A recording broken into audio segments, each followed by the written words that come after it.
Hey everybody, it's Benny One, and I'm back at you with another movie review, and today we're reviewing Ghostbusters Afterlife, everybody. The new Ghostbusters movie that continues the story that started out in the original two Ghostbusters movie, everybody. And this movie is directed by Jason Reitman, everybody. He is the son of Ivan Reitman, everybody. He was the guy that directed the original Ghostbusters in 1984.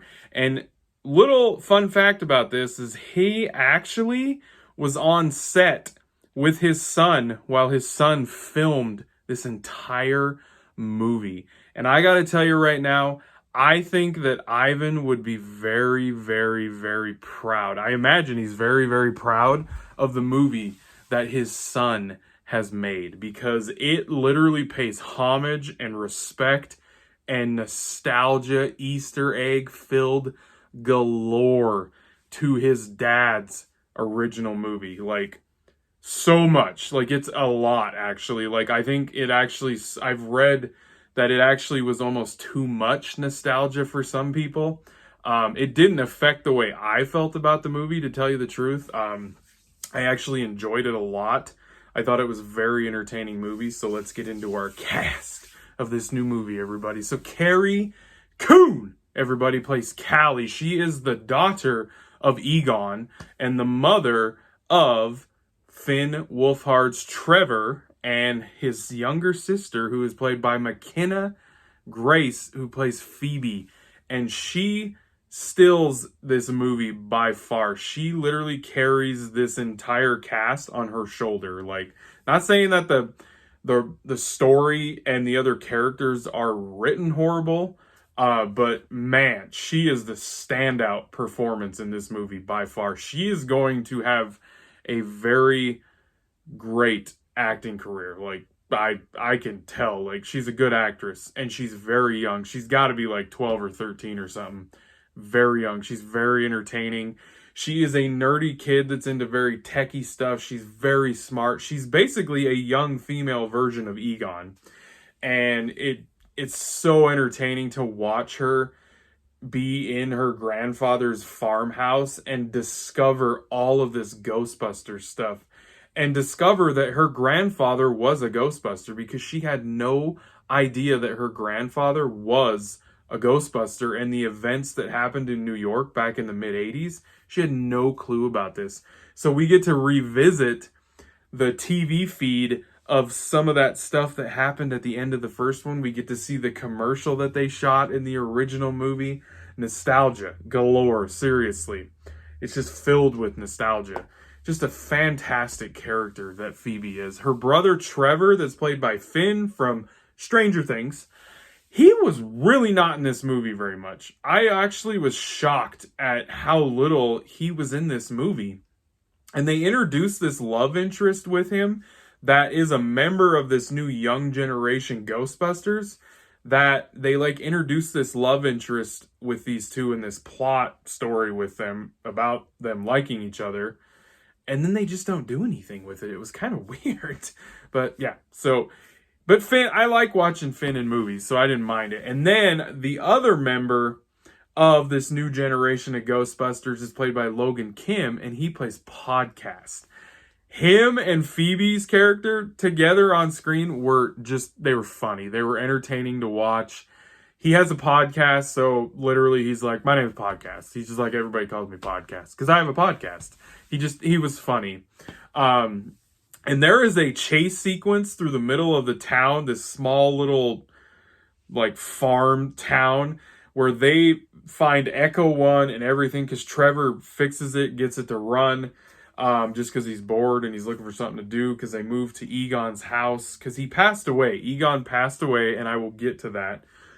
And this chase scene where they catch their first ghost and catch their Slimer, because he's a different version of Slimer, basically, was so entertaining, so well shot. The action was handled so well. That's what I mean. Like, Jason did a fantastic job making this movie, I think. I think he did great. But yeah, that chase sequence was just great. And then you have Paul Rudd in this movie also. And who doesn't like watching Paul Rudd in a movie. The dude is so likable. Whether he's playing Ant-Man, he's in a friggin' Halloween movie as his first big movie back in 95. Like, he's just so likable. And man, the dude has fun making movies. He plays Gruberson, everybody. He's a substitute teacher at the summer school, but he's a seismologist. So him and Phoebe kick it off right away because they're both nerdy geeks and they're smart and they just get along really well. So, but he didn't have a lot of screen time either. I was kind of shocked at how much screen time he was, because they were making it seem like he was going to be in this movie way more than he really was. So, but he was great in the movie. So the movie, honestly, is all about Egon and his family and his legacy. And that's like the heart and soul of this movie is Egon. And I think they did a very respectful, beautiful, just tasteful way of having his character in the movie. They did use CGI to do that on another actor's face that looked similar to him at an older age. Because he does show up in the movie as a ghost later, and he doesn't speak, and that's what I'm talking about. It was very tasteful.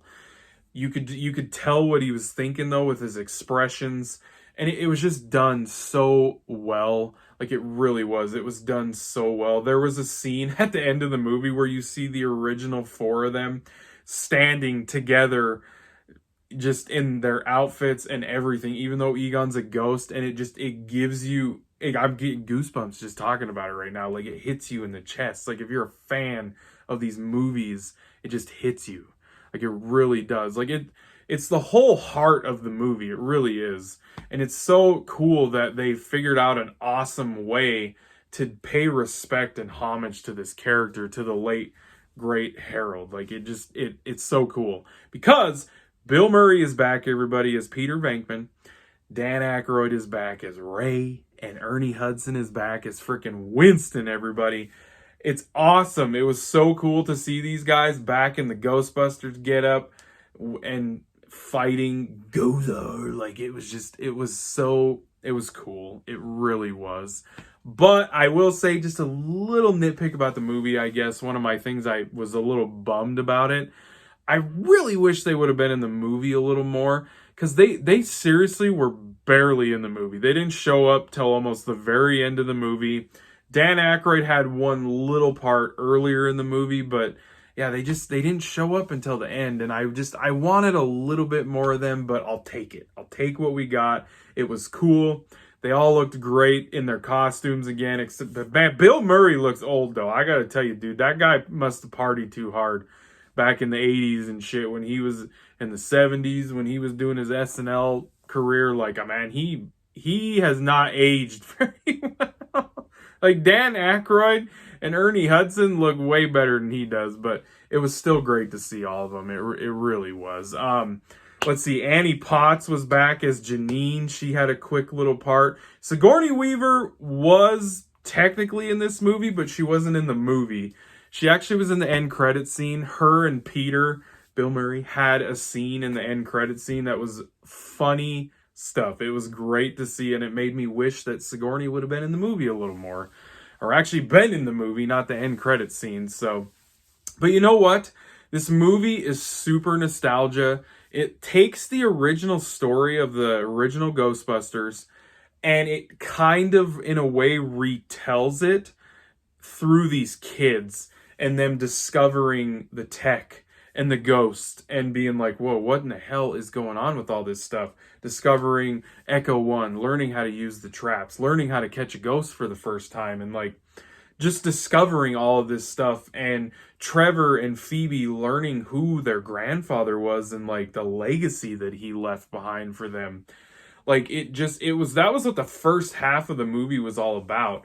And they retell the original movie, but they don't totally retread it entirely. I think they did it in a very tasteful way. Like, they reused parts of it, reused characters, of course, but I don't think it was overdone or way too much. Now, the nostalgia, yeah, it was a lot. There was tons of nostalgia.